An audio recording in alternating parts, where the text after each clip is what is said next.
Soy Jessica Bonifacio y esto es Caribe Salud.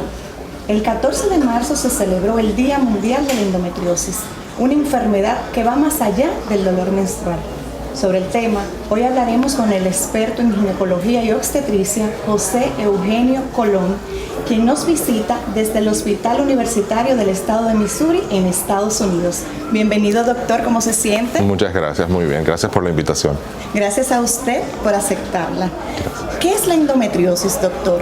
La endometriosis es la enfermedad en la cual el tejido que crece de manera natural dentro del útero, que se llama el endometrio, que es el tejido a la cual crece, se mantiene y se descama al final cuando llega el periodo, ese es el tejido donde la placenta durante el embarazo adquiere todos los nutrientes. Este tejido está supuesto a crecer naturalmente dentro del útero. En la endometriosis lo que pasa es que esta enfermedad hace de que el tejido crezca fuera del útero.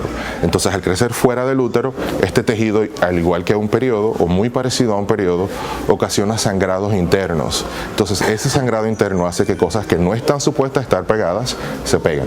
Y por eso el dolor. ¿Aún existe desconocimiento en nuestra sociedad sobre esta condición? Sí, una de cada 10 mujeres en el mundo sufre de endometriosis, pero muy pocas saben de lo que es la endometriosis. La endometriosis, decimos en mi campo, que la endometriosis nos habla desde la adolescencia. Las mujeres empiezan a tener, o en este caso las adolescentes, empiezan a presentar síntomas de un dolor severo, de desmayos con el periodo, náuseas, vómitos, mareos, diarreas con el periodo. Todo eso son signos tempranos de lo que es la endometriosis. ¿Es fácil de diagnosticar? El diagnóstico, puedes tener una presunción del diagnóstico o lo estás sospechando, depende de los síntomas clínicos que la paciente presente. Pero el diagnóstico como tal lo da el patólogo después de una cirugía de una cirugía de laparoscopía o una cirugía mínimamente invasiva, que son las preferibles para tratar este caso de endometriosis. Hay ciertas oportunidades donde una cirugía abierta o lo que se llama una laparotomía, que es la cirugía que se hace como que fuera una cesárea, se pueden utilizar para quitar quistes muy grandes de endometriosis en el caso de que el doctor no tenga la facilidad de hacer una laparoscopía. Pero en Estados Unidos el tratamiento de oro es literalmente cirugía laparoscópica de mínima invasión para así identificar todo el tejido anormal y eliminarlo a través de cirugía. ¿Quiénes tienen más riesgo de padecerla? Bueno, hay una asociación genética a lo que es la endometriosis. Por eso tú te das cuenta que muchas de las pacientes dicen, cuando empiezan a tener síntomas, muchas de las adolescentes dicen, mami, pero este periodo me está matando. Y las madres dicen, las mujeres de nuestra familia son así. O tu tía Juana era así. O tu prima Felicia era así.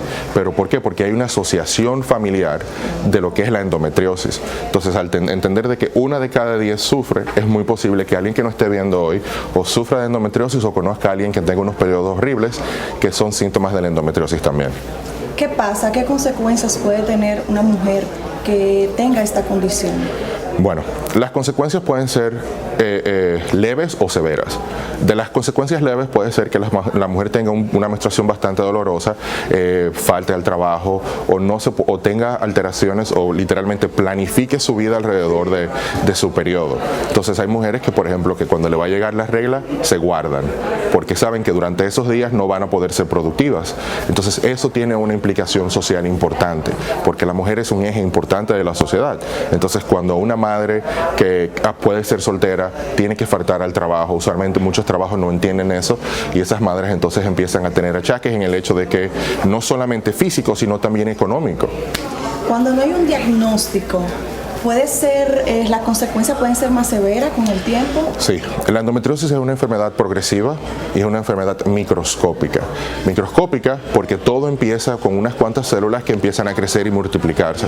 Cuando le dicen a un paciente, tú tienes un endometrioma, que es un quiste de endometriosis dentro del ovario, el 99% de las veces tiene endometriosis en otros órganos en la pelvis.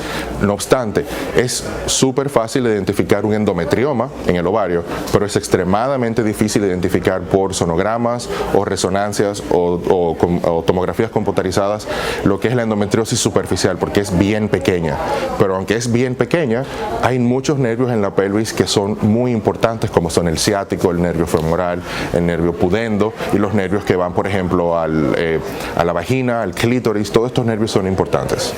Doctor, ¿hay síntomas que pueden dar alerta de que algo está ocurriendo o que puede estar asociado a esta enfermedad? Sí, los síntomas iniciales de la endometriosis son dispareunia, o sea, dolor a la penetración profunda, disquesia, que es básicamente tener heces fecales o defecación con bastante dolor durante el periodo. Muchas de las pacientes tienen ese cambio entre estreñimiento y me llega el periodo, me da diarrea. Esos son síntomas importantes de lo que es la endometriosis.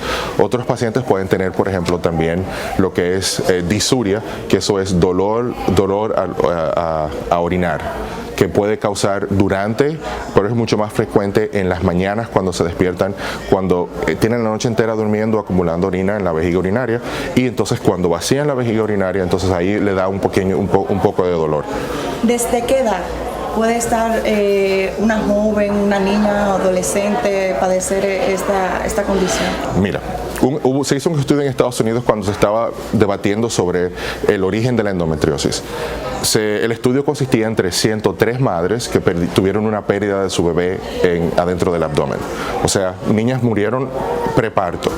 Todas estas niñas, 103 de ellas, se le hizo una autopsia y encontraron de que 9 de las 103 tenían endometriosis, lo que te dice que la endometriosis es una enfermedad genética. El problema es que no hemos encontrado cuáles son esos grupos de genes que aumentan la predisposición.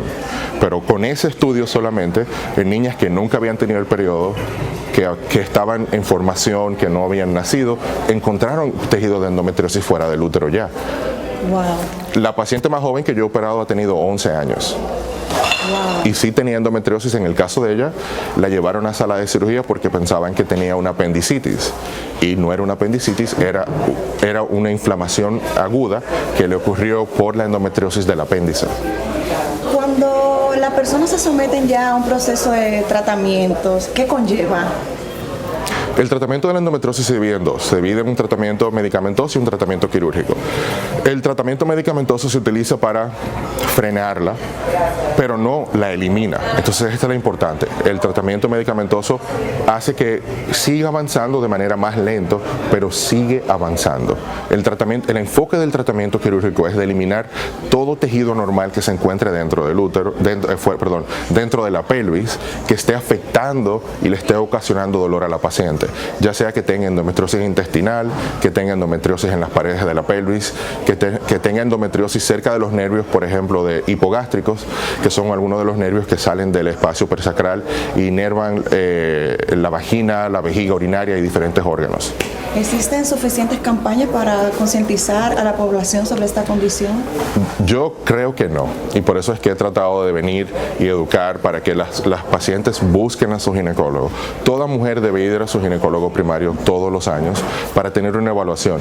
Es posible que no todos los años se necesite un sonograma, pero sí todos los años se necesita una evaluación de tu ginecólogo para que tengan una cronología de cómo estás sintiéndote. Y eso es lo importante. La endometriosis nos habla a través del tiempo. O sea que tu ginecólogo le dices que tienes un dolor X de 3 de 10 este mes. Y el año que viene le dices el mismo dolor lo tienes, pero ya es 5 de 10. O sea, ya con esto él tiene 2 puntos de comparación para entender de que el dolor tuyo está en aumento y las cosas están progresando. Entonces ya la antenita se le sube, entonces ya está más pendiente a buscar a indagar sobre otros síntomas. En otros países me comentan que esto se trata como una discapacidad. ¿Lo es, doctor? Mira, la endometriosis no se cataloga como una discapacidad, okay. Pero no obstante, las mujeres, por ejemplo, en Estados Unidos ahora le estamos dando licencia para que cuando ya tienen endometriosis comprobada de manera quirúrgica, sí se le da una licencia para que el trabajo no la castigue, porque durante el periodo van a entender de que ellas van a faltar 1 o 2 días que va a necesitar extra para recuperarse. Es importante que países como República Dominicana implementen este tipo de medidas en beneficio de la paciente.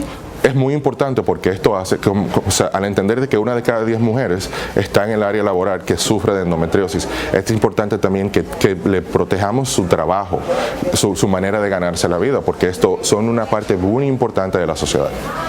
Por último, doctor, ¿qué tipo de recomendación les da usted a la población dominicana?